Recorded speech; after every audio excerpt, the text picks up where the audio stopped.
Here's, you're going to get a copy of these slides, and you can see that, if you're somewhat ready, you should have a blog.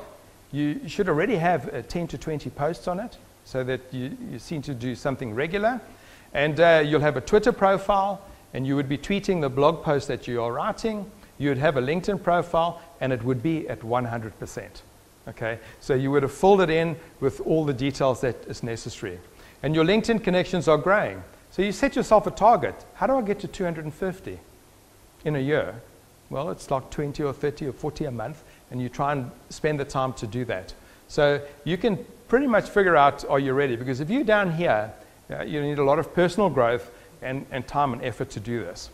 Then you want to look at your organization. And there are a number of areas that you want to figure out is, do you have leadership commitment? So this middle line is where you are. And you say, well, I really want to know more about my competitors because I don't know much. So you would start joining your competitors' LinkedIn profiles and their Facebooks and following them on Twitter so that you can see what they're doing and figure out whether you should be doing something similar. So over here, you need your policies and your measurements. If you have nothing, that means these are areas that you should focus on and improve. Now, there's a number of ways that you can implement it, and you've got to figure out, are you ready and is your business ready for social media?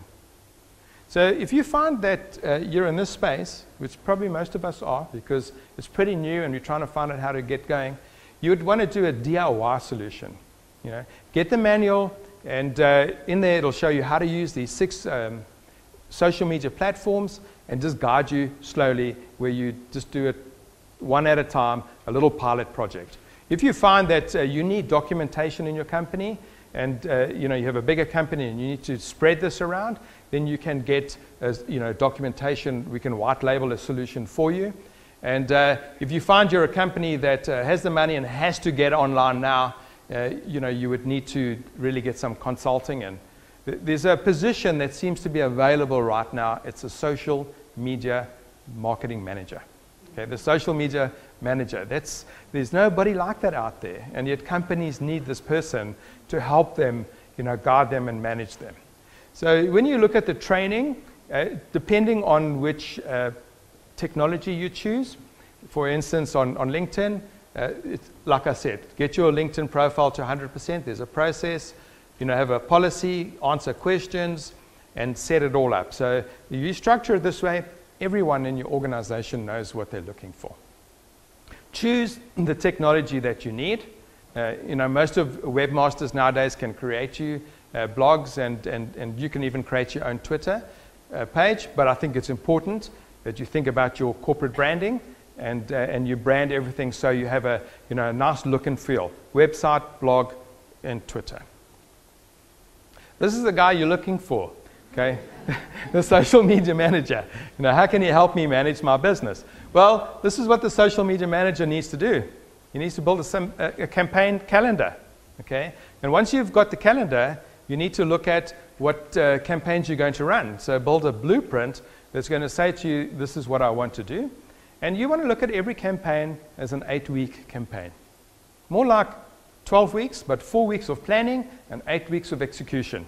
Okay, so on the internet today, if you're not moving quickly, you're just not moving at all. Okay, so you want to make sure you can get some action. You build a project plan, and that will tell you the budget. And that'll say to you, okay, this is how much it's going to cost to run this campaign. Can I afford it? Or if I do try it out, what was the result? And then, of course, the results come from the measurement. So what you can do when you get back to the office is take a calendar and write down all the events that are important for you and your business. Okay, so we're doing a campaign for Halloween for one of our flower shop in Johannesburg, and they sell Halloween party and outfits. So the way we found it out was we start filling in the calendar for the year, and we'd pick up Valentine's Day, Halloween's, Father's Day, Mother's Day, Boss's Day, and all of those, and say, well, we can sell flowers or gifts to these people on those days. So we need to build a campaign to try and build a community or to get people into our store. But you can look at it in your own business and say, well, are there events, are there seminars or conferences that are coming up during the year that you could write about and promote yourself.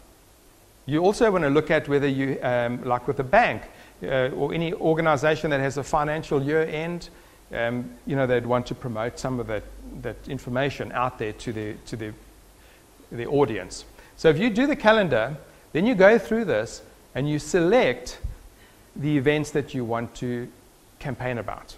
So in this case, it's a Halloween campaign. So what we do, we said the objective is to promote products, create an online community for Facebook, and encourage visitors to shop at Flower Spot, which is the shop that we are targeting. So what we said, all right, here are the keywords, okay? Astra told us, keywords are important, right? So once you know the keywords around Halloween, we can see that people are looking for decorations, pictures, history, costume ideas, all these things that they're searching for related to this. So we'll say, all right, what we're going to do is we're going to blog, YouTube, Twitter, and Flickr. So you decide which of these social media technologies you want to use. So for instance, on the blog, we're going to blog about how-to questions. Segment those keywords and say, right, here's information on how to hold a Halloween party. We're giving away a camera, so this whole campaign is going to be how to take photos. And videos, we put videos on here, and in this case, we didn't have time to take a video, so we took videos off YouTube and just played them on the website that had something to do with Halloween. So once you build this campaign, you'd put your call to action here, which would be sign up to our Facebook page. Because we know that we started off, there were only 40 people on the Facebook page, and 30 days later, we ended up with 400 people on our Facebook page. So now we have a community that we can market to. It's not going to cost us any more money. So call to actions and measurements are really important. So once you've done that, your 8-week campaign says, okay, so what do I do on week 1?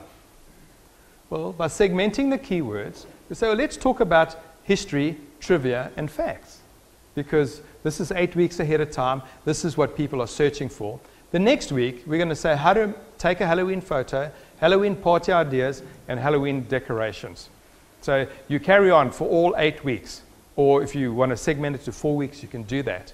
And we're going to say on Monday, we're going to blog, tweet, Facebook, give details on the prize. We'll tweet every other day, blog every other day. So you map this out. This is really a 2-hour exercise at this stage. So you're not spending too much effort. You've looked at the events, you've got the blueprint, and you say, okay, this is what I need to do.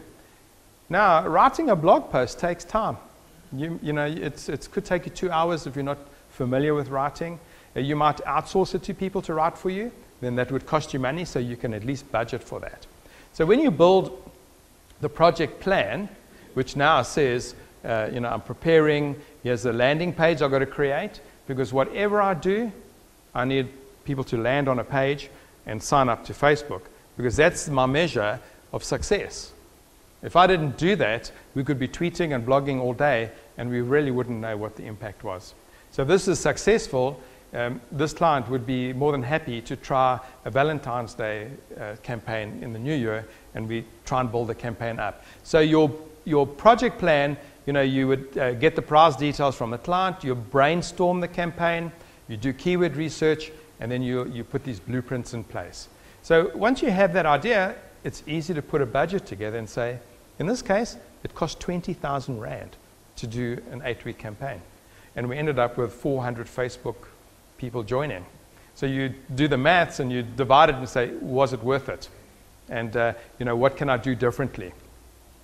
So when you measure, what you'll be able to do is just plug in, how many blog people are commenting on your blogs, how many people are retweeting what you're saying, how many posts, and here's your LinkedIn.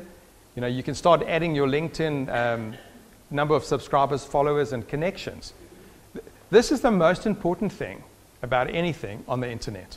And it's the most amazing thing is that you can measure exactly everything. So you can spend 1 Rand on something and know what the impact was. Whereas it's very difficult to find out with your normal marketing, whether you're getting the right effect. Because, I don't know who, one of the guys, I think it's Ogilvy, says that 50% of my marketing works and 50% of it doesn't work. But I don't know which 50%, okay? So that's why we market. So in summary, you can use videos, and you'll see the fun videos are the ones that become viral. So you've got to try and do something that will get people to, pass it on and talk about it. And you can connect emotionally with people. There's some videos online there that when you watch them, you actually feel that message that's coming through. And you're dealing with people. Now, Twitter is probably the most effective way of getting immediate results, even quicker than Google paid search. Because with a tweet, you can send an information and there's no permission needed. You don't have to pay money, and it goes out there. So we find that Twitter is really good for news, and that's why a lot of the breaking news happens, because an airplane lands in the Hudson River and someone's there and he tweets about it long before CNN could get there. So this is how news is breaking out. But with Twitter, we've seen the example with the Kogi truck, with the tacos, how you can get immediate response. People know where your truck's going to be and what time you're going to be there. Facebook, it's about creating a community of like-minded people. So there's two things you can with Facebook. One is your personal Facebook page, and the other one is your Facebook group, which is you normally create that for your company. And you don't put all the parties that you go on there and your Christmas parties on there so that it's recorded. And you can always measure everything that you have, that determines where you are online. So in closing, you've got to decide, are you ready for social media? Are you get up? Have you got the time? Do you understand what needs to be done? The other thing is your business ready? Are your customers there? And are you able to allocate resources and commitment? Because starting a conversation and then not continuing it is not going to look good. Certainly if you start blogging and then you stop. What happens is 90% of people stop tweeting within 2 weeks when they started using Twitter, because they didn't know what the result was. They didn't think about the landing page, where they're going to actually send people to. So you need to choose a solution that's best for both of you, and then decide on which technology you're going to implement. And certainly on a personal basis, I highly recommend LinkedIn, because it's really one way of really connecting with people and seeing what goes on out there. So once you develop your social media blueprint and your plan, do that by looking at the calendar, see what events are important coming through, and then figure out how you're going to engage and what is the action that you want to do. It's always about creating a community. And then you need to be the social media manager. Okay, that's what you need. You need to be measuring this so that you can help people put in and run with your projects. So I think it's time for me to hand over to you, Mel, for handling any questions. Thank you.